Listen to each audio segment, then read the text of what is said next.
Halo Babatoker di seluruh dunia, apa kabarnya? Ketemu lagi bersama saya Bonol and gak suka pakai sempak. Kali ini saya akan membahas film kuno namun cukup bikin si otong nyuran. Penasaran dengan ceritanya? Mari angsorkan kolor, selonjorkan cokor, lupakan dulu hutang sama tetangga dan bakekok.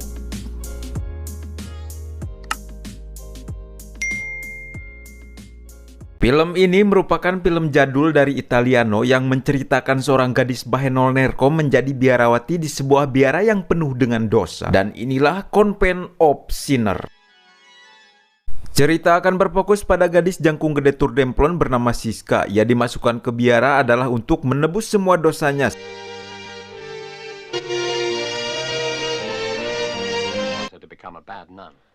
Sebelum lebih lanjut, Siska ini telah melakukan kesalahan atau kerennya dosa besar, yaitu ia telah diperkosa oleh bapaknya sendiri yang kepergok sama wanita tua. Padahal kan yang salah bapaknya ya.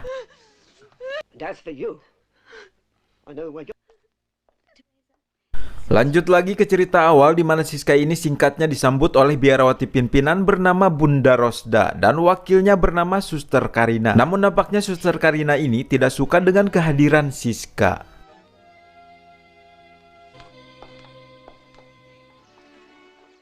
Scene berganti pada seorang pemuda yang merupakan pekerja di gereja itu bernama Valentino. Salah satu biarawati yang melihat tubuh sang pejantan itu langsung berhayal ingin memeluknya. Kembali ke Siska yang lagi bersedih lantaran ia tidak ingin menjadi biarawati karena cita-cita masa kecilnya adalah menjadi SPG obat kutil. Di tengah kerungsingannya datang Suster Rosda menenangkannya. Dengan sedikit cubak-cibik, Suster Karina kebetulan melihatnya. Cubak-cibik berlalu, esok hari pun tiba, di mana Siska dikenalkan sama pendeta muda perkasa bernama Pledos.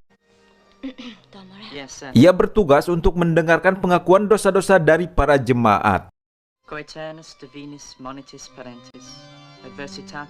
Pledos berlalu, nyuci pun tiba. Biarawati-biarawati cantik Tursagne ini makin hari makin berperilaku aneh. Contohnya biarawati satu ini dengan asonya memainkan celana kotor milik Valentino. Malah ada salah satu biarawati saking sagnenya ia menghayal ke patung seolah patung itu adalah Valentino.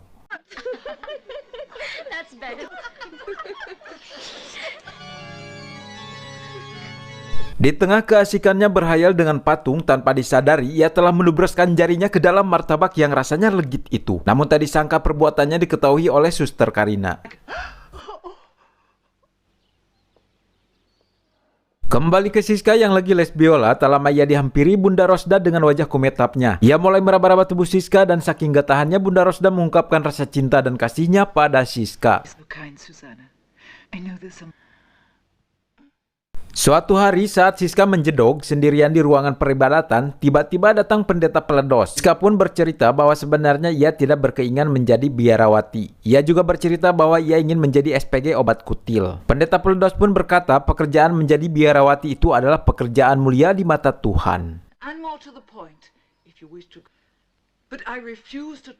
Berpindah ke Suster Rosda dan Karina, di mana mereka berdua lagi pasya atau bahasa ilmiahnya parearea nyungut. Karina mengungkapkan kecemburuannya pada Bunda Rosda itu karena Bunda Rosda telah berpaling kepada Siska.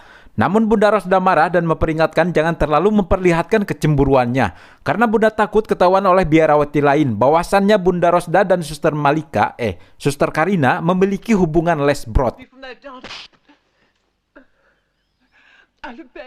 Berganti ke Valentino yang sedang dimandikan oleh dua biarawati aduhai, dan perlu kalian tahu bahwa Valentino ini mohon maaf bisa dikatakan bisu, namun aksinya ketahuan oleh Bunda Rosda yang tentu saja dihukum di hadapan biarawati lainnya, yaitu ditelanjangi dan dicambuk.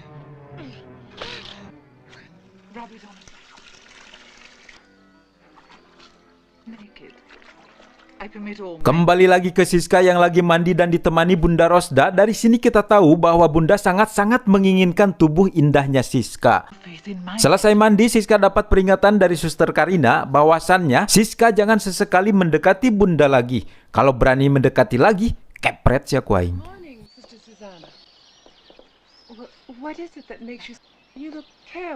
Selama Siska menjadi biarawati, ia mempunyai teman baik, aktual, tajam, dan terpercaya bernama Prila. Ngobrol berlalu, kamar dosa pun tiba. Siska yang siap-siap beristirahat, tiba-tiba Bunda Rosda datang tanpa uluk salam. Ia mengajak Siska untuk mengadu martabak labreh kesukaan buaya buduk. Siska yang masih punya iman menolak ajakan Bunda. Namun lama-kelamaan enak juga, ngeunah.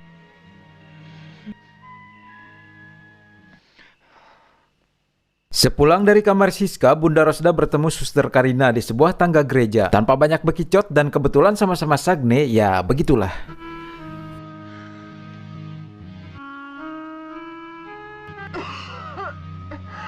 Esok harinya Siska yang merasa gak nyaman atau bahasa ilmiahnya soak, ia pun melaporkan kelakuan Bunda ke pendeta Peledos. Namun Bunda mengetahui kedekatan Siska dan Peledos. Ia pun memanggil Siska ke ruangan dan menanyakan lagi ngobrol apa dan sudah seberapa dekat dengan Peledos.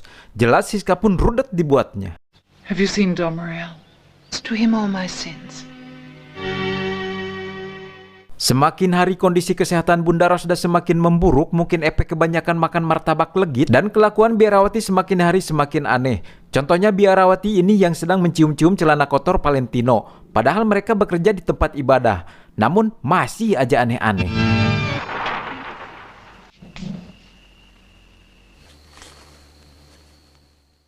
Saat makan malam tiba, para Biarawati berkumpul dan tanpa disadari minumannya Siska telah diracuni oleh Suster Karina.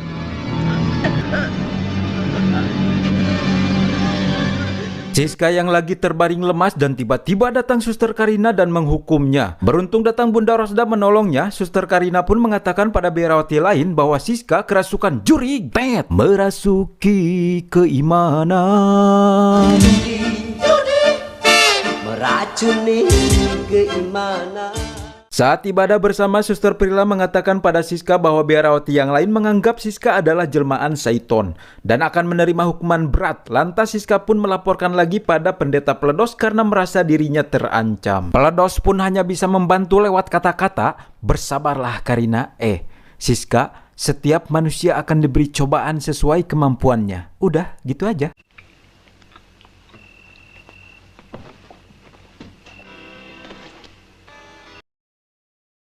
Di sisi lain terlihat Bunda Rosda sakit parah dan semua tugasnya diwakilkan pada Suster Karina. Siska yang merasa sudah tidak aman, ia memberi surat pengaduan yang dititipkan pada Suster Prila. Namun Suster Karina mengetahuinya, sontak saja ia menampar dan mengatakan pada semua Biarawati untuk menjauhi Siska.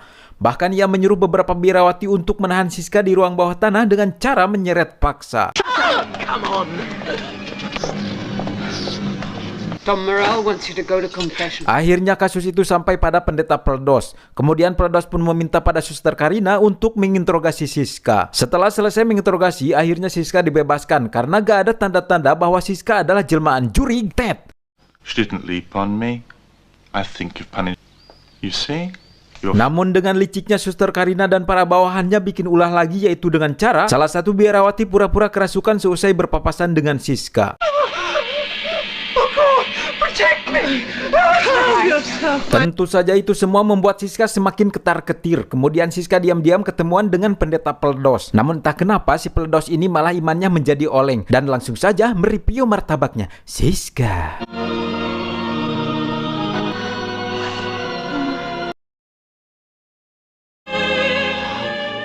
Setelah martabaknya direview, Siska yang lagi rebahan tiba-tiba datang Suster Karina and the gang yang langsung mencambuknya hingga pagi hari. Kasus itu pun sampai pada gereja pusat dan akan melakukan ritual pengusiran setan. Namun semuanya tidak berhasil karena emang Siska ini tidak kerasukan bagong. Prepare the holy water for the purification.